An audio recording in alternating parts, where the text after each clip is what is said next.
नमस्कार। चलिए आज बात करते हैं लेखक कर्मा नायक की एक बहुत ही दिलचस्प और जटिल पॉलिटिकल थियोरी की। ये थियोरी ग्लोबल पावर स्ट्रक्चर को समझने के लिए शेर और हाथी जैसे कुछ बहुत ही पावरफुल सिंबल्स का इस्तेमाल करती है। अब ये लाइन देखिए। संसद में गजल गाता गुलफाम हसन मिट्टी में जहर बो रहा है। सुनने में थोड़ा अजीब लगता है ना, पर असल में इसी एक लाइन में इस पूरी थ्योरी का सार छिपा है। ये एक चाबी की तरह है। तो चलिए इस ताले को खोलते हैं और देखते हैं कि इसके पीछे का असली मतलब क्या है। तो ये गुलफाम हसन है कौन? देखिए, ये कोई असली इंसान नहीं है। ये एक प्रतीक है, एक रूपक। ये उस सरकार के लिए इस्तेमाल किया गया है जो चेहरे पर तो बहुत खूबसूरत बातें करती है, शायरी और वादों की तरह, लेकिन असल में पर्दे के पीछे उसका एजेंडा कुछ और ही होता है, बहुत ही खतरनाक। मतलब जो दिख रहा है वो सच नहीं है। ठीक है, तो इस पूरी थ्योरी को बेहतर ढंग से समझने के लिए हम इसे 5 हिस्सों में देखेंगे।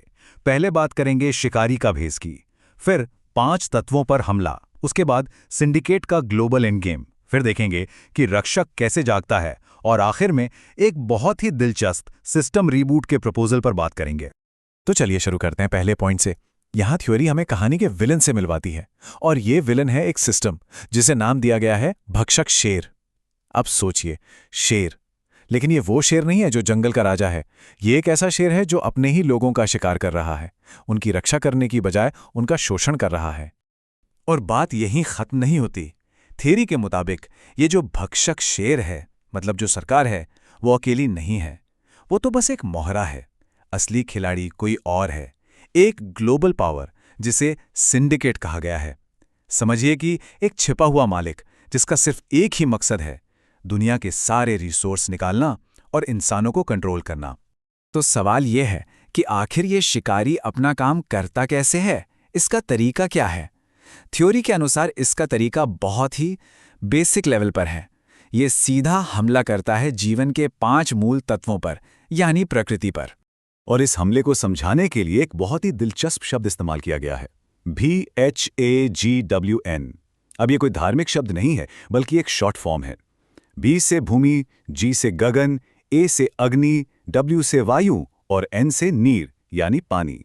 और थ्योरी कहती है कि सिंडिकेट का पूरा खेल इन्हीं 5 चीजों पर कंट्रोल करने का है। और इसके लिए बाकायदा उदाहरण भी दिए गए हैं, जैसे जमीन पर हमला करने के लिए पिंक रेवोल्यूशन का नाम लिया गया है, जिसके जरिए मांस एक्सपोर्ट को बढ़ावा देकर खेती को खत्म किया जा रहा है। गगन यानी हमारी आज़ादी पर हमला करने के लिए डिजिटल इंक्लोजर, मतलब ड्रोन और सैटेलाइट से सब पर नजर रखना। इसी तरह एनर्जी, पानी और हवा पर भी कंट्रोल। ये सब कोई हादसा नहीं, बल्कि एक सोचा समझा प्लान बताया गया है। अब ये बहुत इंटरेस्टिंग है। थ्योरी के हिसाब से सरकारें बदलती हैं, पर सिस्टम नहीं। मतलब पिछली सरकार हो या मौजूदा, दोनों एक ही शिकारी के 2 अलग अलग मुखौटे हैं। एक को कहा गया है मीठा जहर, जो फ्री की चीजें देकर लोगों को अपाहिज बना देता है, और दूसरे को तीखा जहर, जो धर्म और राष्ट्रवाद का इस्तेमाल करके लोगों को बांटता है और चुपचाप देश के रिसोर्स बेचता रहता है। अब ये कहानी सिर्फ एक देश की नहीं है। थ्योरी से ग्लोबल लेवल पे ले जाती है और एक बहुत बड़ी भविष्यवाणी करती है। एक ऐसा एंड गेम जो इस सिंडिकेट ने पूरी दुनिया के लिए प्लान किया है। और इस भविष्यवाणी में एक तारीख भी दी गई है, 26 मार्च 2026। कहा गया है कि ये दिन एक टर्निंग पॉइंट होगा। इस दिन पूरी दुनिया में एक कंट्रोल्ड लॉकडाउन लगाया जाएगा, और वजह ईंधन, बिजली और खाने की जानबूझकर पैदा की गई कमी। तो सवाल उठता है, आखिर ये लॉकडाउन क्यों? क्या ये हमारी सुरक्षा के लिए होगा? थ्योरी कहती है बिल्कुल नहीं। ये असल में एक जाल होगा। सिंडिकेट को डर है कि दुनिया भर में लोग उसके खिलाफ उठ खड़े होंगे, और उसी बगावत को रोकने के लिए पूरी इंसानियत को एक पिंजरे में बंद करने की ये एक चाल होगी। पर हर कहानी में विलन होता है तो हीरो भी तो होता है ना? जहां शिकारी है वहां एक रक्षक भी है, और यहीं से कहानी में एक उम्मीद की किरण आती है। इस थ्योरी का हीरो या रक्षक है हाथी। अभी ये हाथी कोई जानवर नहीं, बल्कि ये प्रतीक है उन लोगों का जो अपनी जमीन से, अपनी जड़ों से जुड़े हुए हैं, जिन्हें स्वदेशी कहा जाता है। इनके पास एक खास तरह की बुद्धि है जिसे हाथी मेधा कहा गया है।